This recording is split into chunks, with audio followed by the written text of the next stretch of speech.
puwersa ni VP Sara Duterte, hindi lang isa itong malaking tao na ito. Hindi lang isa. Dalawang malalaking taong malakas ang puwersa na tutulong at gagabay kay Vice President Sara Duterte. So, marami na yung aamo kay VP Sara Duterte. Marami nang lumalapit sa kanya. Sa baga, ayan marami na pong umaamo sa kanya na ito, talagang mananalo si Vice President Sara Duterte. Mananalo po siya.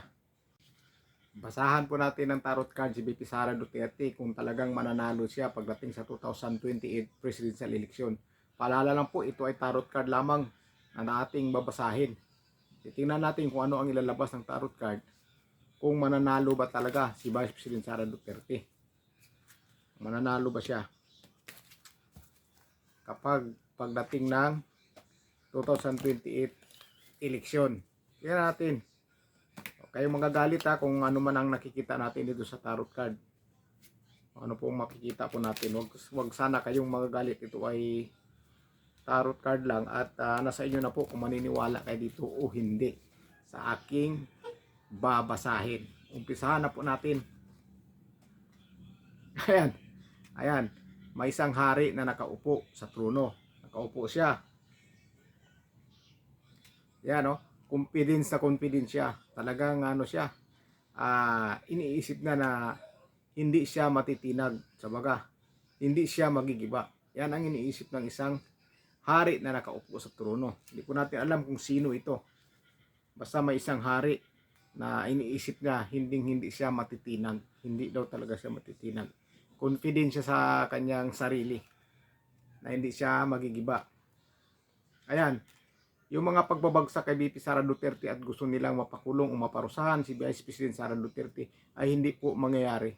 Hindi po mangyayari na mapakulong nila o mapaparusahan si Vice President Sara Duterte. Hindi po mangyayari na maakusahan si Vice President Sara Duterte at kanilang maipakulong. Hindi po mangyayari.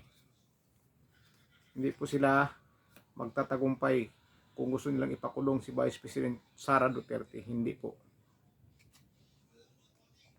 Ayan. Medyo nagkagulo-gulo na ang mga plano ng mga kalaban. Kagulo-gulo na po talaga yung mga plano nila. Yung mga plano nila na solid na. Sa baga, yan na napag-usapan nila. Nagkagulo-gulo na ngayon. Sa baga, nagkanda sira-sira yung mga plano nila para pabagsakin si Vice President Sara Duterte. Nagkanda sira-sira. Wala pang lumalabas na mananalo ba si Vice President Sara Duterte. Ito, talagang mananalo si Vice President Sara Duterte. Mananalo po siya dito. Mananalo si Vice President Sara Duterte at nakasabi dito na magpupunyagi ang mamamayan o mga tao sa pagkapanalo ni Vice President Sara Duterte. Mananalo siya. May isang hari na bababa. Bababa po ang isang hari. May isang haring babagsak sa baga. Mabababa siya sa pwesto dahil mapabagsak siya o mawabagsak siya. Kaya si VP Sara Duterte ay talagang magiging pangulo. Ayan. At may mamamatay pa at masasaktan. May mamamatay at masasaktan. Hindi po natin alam kung bakit. Siguro pagdating na nga ito, malapit ang eleksyon. May mga karahasan na mangyayari. Ayan. Talagang may isang babae rin na hindi mananalo kay Vice President Sara Duterte. May isang babae siya na makakalaban na hindi mananalo. Hindi talaga siya pipiliin ng taong bayan. Hindi pipiliin ng taong bayan itong makakalaban ni Vice President Sara Duterte. Iaayawan siya ng taong bayan. Aayawan po talaga siya. Ayan. May magsialisan na po. Ayan May magsialisan na po. Magsialisan. At yung mga balak nila na makuha nila yung mga pa-premium nila o premium nila, may mag-aalisan Ito na siguro tong pag-upo ni Vice President Sara Duterte.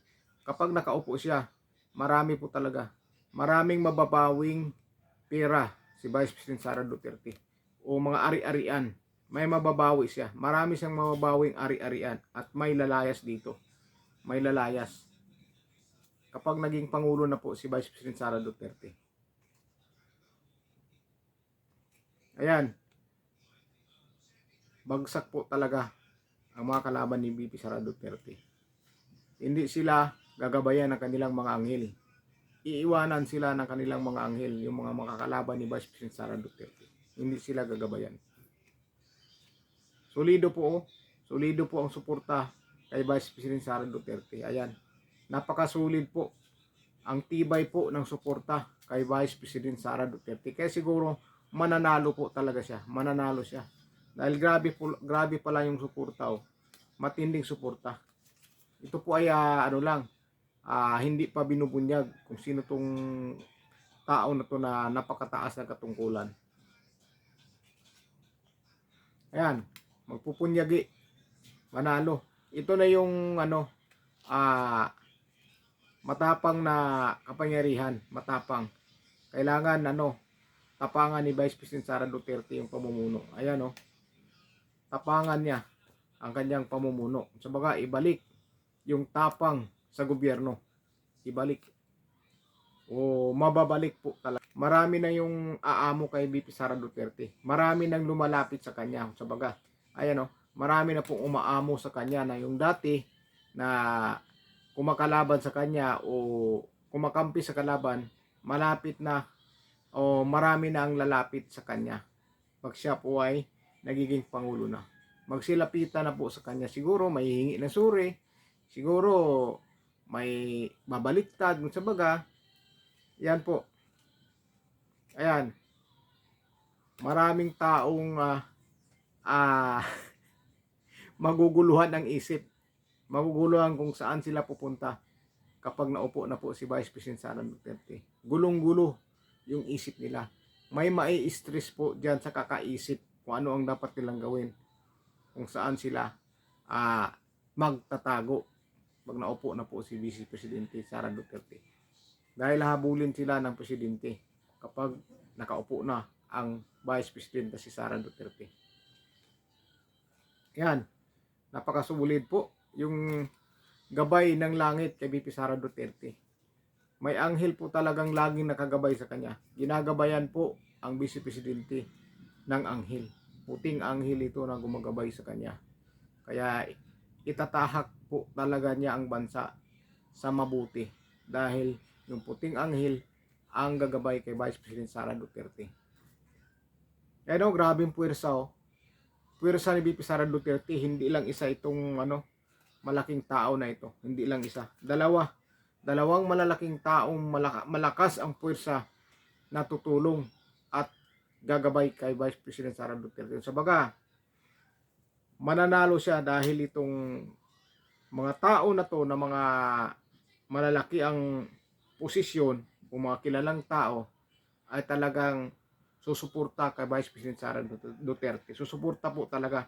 Kasi VP Sara Duterte hindi matatakot. Dahil sa mga taong ito, hindi pa ito lumalantad. Hindi pa lumalantad. Pagdating na malapit-lapit na si VP Sara Duterte ang magiging pangulo, lalantad na po ito pagka malapit ng 2028 o 2028 na. Maglalantaran na po yan. Maglalabasan na po yan sila. Yung suporta nila talagang hindi mapapatinag si VP Sara Duterte. Dahil yan sa mga solidong suporta para sa kanya. Ayan, may aalis sa palasyo. Babae at lalaki aalis sa palasyo. Mag-aalis. Aalis sa palasyo, babae at lalaki. Aalis po sila. Ayan.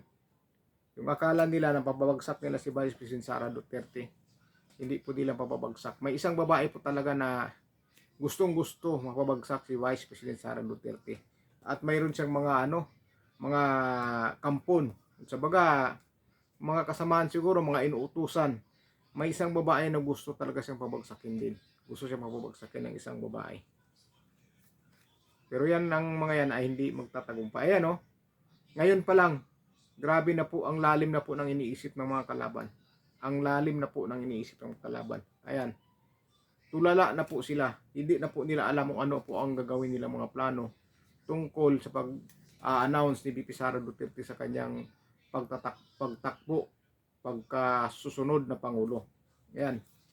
Ang lalim na po ng iniisip ng mga kalaban ni VP Sara Duterte. Hindi na nila alam kung ano pang mga plano ang gusto nilang gawin dahil yung plano nila ay nagiba. Kaya ngayon, nag-iisip sila ng malalim kung ano na naman ang sunod nilang plano para maano nila si Vice President Sara Duterte. Pero ang mga tao hindi po naniniwala kasi. Ayan, magsiselebrate po, magpupunyagi, magsiselebrate po. Darating talaga ang celebration. Darating. Hindi lang po ito sa buong Pilipinas, pati ito sa pamilyang Duterte. Magpupunyagi din po sila. Talagang magsiselebrate sila. Darating ang panahon na magsiselebrate ang pamilyang Duterte at ang buong Pilipinas. Magsiselebrate po talaga. Sabaga, panalo. Ito na po yung panalo. Panalo po. At nakaano dito na makakauwi yan si Pangulong Rodrigo Duterte. Makakauwi po. Makakauwi po yan siya. Hindi lang po mananalo si BP Sara Duterte, makakauwi pa si Pangulong Rodrigo Duterte. Kaya may ano dito, celebration, magpupunyagi po, magsasaya. Sabaga, pasasalamat sa Panginoon na ginabayan ang Vice Presidente at ang dating Pangulong Rodrigo Duterte. Ayan. Sabaga, yung mga ano ngayon, ayan, magkakaroon na po talaga ng kasagutan ang mga panalangin ng mga tao. Magkakaroon ng kasagutan yung mga pinapangarap ng taong bayan. Yung lagi nilang pinapanalangin, magkakaroon na po ng kasagutan. Ayan po ay kapag nagiging Pangulo na po ang Vice Presidente na si Vice President Sara Duterte. Sabaga pag-asa. Ayan po, hindi nila kayang abutin ng mga kalaban ang kanilang mga pangarap. Hindi sila magkakaroon ng liwanag. Hindi talaga magkakaroon ng liwanag ang mga kalaban ni VP Sara Duterte.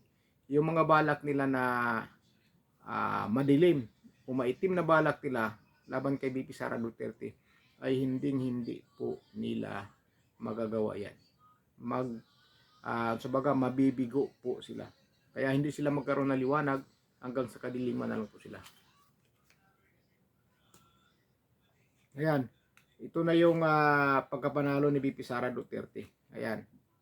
Naging masaya na po si VP Sara Duterte dito. At saka, sabaga magkakaroon ng maaliwalas ang buong bansa. Magkaroon ng maaliwalas, matiwasay. Sabaga, peaceful. Napaka-peaceful o magiging peaceful na po ang bansa. Biro mo, magkakaroon ng enjoyment dito sa resulta. Maging manalo na si VP Sara Duterte, magsaya ang taong bayan. Magsasaya po talaga.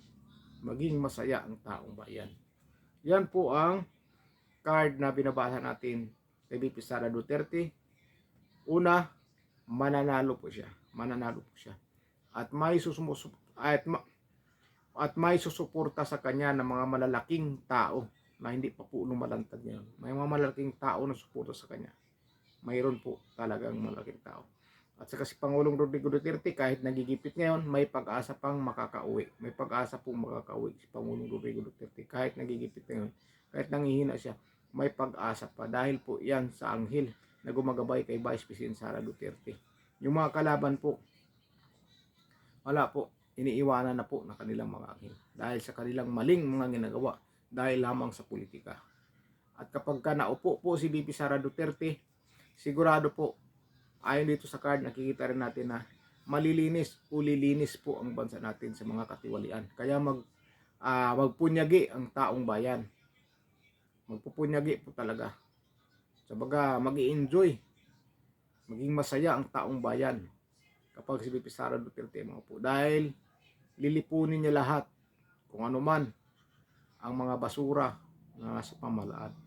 Nilinisin po niya lahat yan. Lilinisin niya lahat. Diyan po takot ang mga kalaban ni VP Sara Duterte. Kaya kayo po mga kababayan, ano po masasabi nyo dito sa ating nababasang tarot card? Ito po ay tarot card lamang. Nasa inyo na po kung naniniwala kayo hindi. Maraming salamat sa inyo. At maraming salamat sa suporta nyo. Ingat po kayo.